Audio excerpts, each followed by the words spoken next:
Hello बच्चों, स्वागत है आप सभी का श्री भैया की साइंस में। तो आज का टॉपिक रहेगा बेटा ह्यूमन ब्रेन के बारे में। तो ह्यूमन ब्रेन के बेसिक फंक्शन के बारे में हम यहाँ बात करेंगे। वो सारे फंक्शन के बारे में हम यहाँ बात करेंगे जो कि आपकी 10th की एनसीईआरटी में दे रखा है।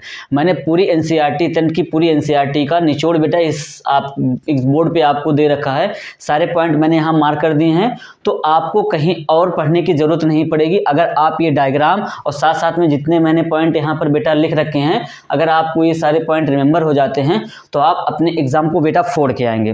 तो हम एक एक पार्ट के बारे में बात करेंगे और उसको एक्सप्लेन करते जाएंगे कि किस तरीके से हमारा कौन सा ब्रेन का कौन सा पार्ट क्या क्या रोल प्ले करता है। तो बेटा हम पहला स्टार्ट करते हैं फोर ब्रेन के बारे में।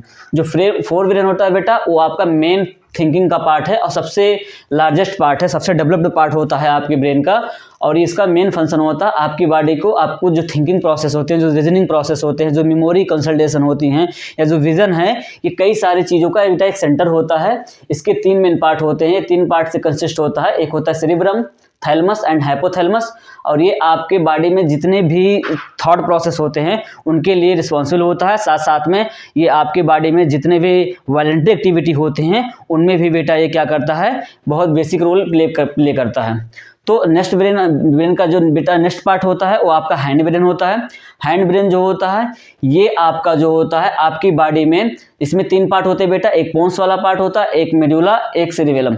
जो पोन्स वाला पार्ट है हैंड ब्रेन का, वो रेगुलेट करता है आपकी ब्रीदिंग रेट को एंड स्लीप साइकिल को।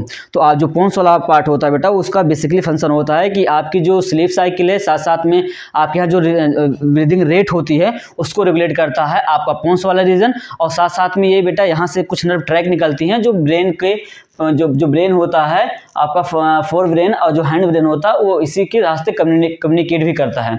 सेकेंड वाला पार्ट इसमें अगर हम बात करें तो मेडुला वाला पार्ट। मेडुला जो होता है बेटा ये कंट्रोल करता है जितने भी इनवॉलंटरी एक्टिविटी होती है हमारे बॉडी में, जिनका हमारे ऊपर हमारे ब्रेन का कंट्रोल नहीं होता है, उनको रेगुलेट करने का काम जो होता है वो आपका मेडुला वाला पोर्शन करता है। जैसे बेटा कि ब्लड का प्रेशर, सलाइवेशन, आपके मुख में जो है लार का बनना, सलाइवा का बनना, साथ साथ में आपकी जो हार्ट बीट होती है, और वोमिटिंग का भी सेंटर होता है। तो ये जो मेडुला वाला पोर्शन होता है आपके बॉडी में जितनी भी इनवॉलंटरी एक्टिविटी होती है बेटा उसके लिए रिस्पॉन्सिबल होता है। थर्ड पोर्शन बेटा हैंड ब्रेन का है सेरिबेलम। सेरिबेलम जो होता है ये मेंटेनिंग करता है body posture and body balance. जैसे मैं इस समय इस स्टेशन में खड़ा हूँ तो मेरे सेरिबेलम वाले रीजन को पता है कि अभी मैं जो है किस पोस्चर में खड़ा हूँ। अगर मैं ऐसा हो जाऊँगा तो भी मेरे सेरिबेलम को पता चल जाएगा कि मेरा जो बॉडी पोस्चर है ऐसा है। तो मेरी बॉडी को पोस्चर को मेंटेन करने के लिए जो बेटा जिम्मेदार होता है ब्रेन का पार्ट, वो होता है सेरिबेलम वाला रीजन। ये जैसे हमने क्या बैलेंसिंग में सीखा है, बचपन में हम लोग पेन नहीं पकड़ पाते थे लिखने के लिए, तो हमें जो हमारी टीचर होती थी वो पकड़ के हमारे पेन को हमें लिखना सिखाती थी। तो यहाँ पर जैसे एग्जाम्पल के रूप में मैंने लिखा कि picking of pencil, riding of bicycle. आपने एक के बारे में तो बाईसाइकिल सीखी नहीं होगी, कई बार आप गिरे होंगे तब जाके कहीं आपने बैलेंस बनाना सीखा होगा। तो बेटा ये इसी रीजन से आता है। और नेक्स्ट जो होता है walking in a straight line. आपने कभी सर्कस में देखा होगा कि कोई छोटा सा बच्चा जो है रोप पे चलता है, तो और जो बैलेंस कर पाता है वो इसी जो आपकी सेरिबेलम वाला रीजन होता है, यही जो है उसको बैलेंसिंग करने के लिए जिम्मेदार होता है।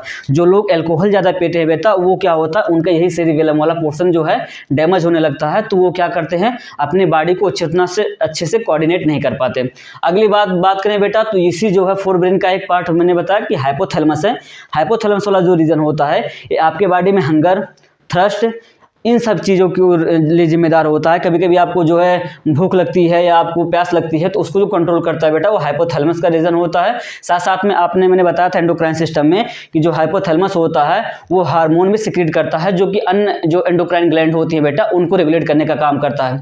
नेक्स्ट पार्ट है बेटा ब्रेन का जो हम बोलते हैं कि मिड ब्रेन। मिड ब्रेन वाला पोर्शन क्या करता है, मिड ब्रेन का बेसिक फंक्शन होता है कि जो हैंड ब्रेन वाला रीजन है और जो आपका फोर ब्रेन वाला रीजन है बेटा, उन दोनों को करता है, उन दोनों को कम्युनिकेशन का एक पैसेज देता है ताकि हैंड ब्रेन और जो आपका फोर ब्रेन है वो एक दूसरे से कम्युनिकेट कर पाए अच्छे तरीके से और आपकी बॉडी को अच्छे से रेगुलेट कर पाए। तो इसका मेन फंक्शन यही होता है। साथ साथ में कुछ इनवॉलंटरी एक्शन भी करता है उस जो है हैंड ब्रेन के साथ मिलकर। तो मैंने यहाँ लिख दिया है जो आपका मिड ब्रेन होता है बेटा वो आपके जो है बॉडी में इनवॉलंटरी एक्टिविटी भी कंट्रोल करता है, लेकिन किसके साथ मिलके, हैंड ब्रेन के साथ के मिलके ये सारे फंक्शन काम करता है। आपको एक चीज़ मैंने यहाँ दिखा रखा है बेटा, ये एक मैंने यहाँ लेवलिंग कर रखी है जिससे मैंने CSF लिखा है। इसका फंक्शन होता है कि आपकी जो बॉडी है आपका जो ब्रेन है बहुत प्रीशियस ऑर्गन है, बहुत इंपॉर्टेंट ऑर्गन है, तो इसको उससे प्रोटेक्ट किया करने के लिए क्या होती है, सीएस ब्रेन के जो हमारी ब्रेन की क्रेनियम है, वाल है, जो क्रेनियम है, स्कल बोन होती है,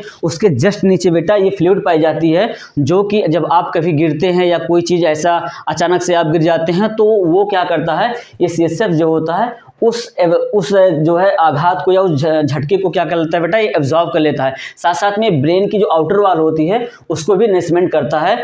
तो ये सीएसएफ वाला जो पार्ट है वो आपके पूरे ब्रेन पे भी है, ब्रेन पे, और साथ साथ आपके स्पाइनल कार्ड वाले भी रीजन में पाया जाता है, जो कि आपको प्रोटेक्शन देने का काम करता है। बाकी क्रेनियम तो होता है जिसे हम ब्रेन बॉक्स के नाम से भी जानते हैं, ये आपके स्कल को प्रोटेक्ट, आपके ब्रेन को क्या करता है बेटा, प्रोटेक्ट करता है। तो ये आपकी जो है बेसिक फंक्शन है जो कि आपके 10th एनसीईआरटी में दे रखे थे। मैंने वो सारे पॉइंट बेटा एक ही जगह मैंने यहाँ पर आपको जो है लिख दिए हैं, ताकि आपको कहीं और जाने की जरूरत ना पड़े और आपको सारी चीज़ें अच्छे से समझ में आए। तो थैंक यू बेटा, आप लगातार पढ़ते रहें क्योंकि आपका एग्जाम बहुत पास है, तो आपको कंटिन्यू पढ़ना है ताकि आप अपने एम को जो भी आपने सेट कर रखा गोल को बेटा उसको आप हिट कर सकें। Thank you, bye bye.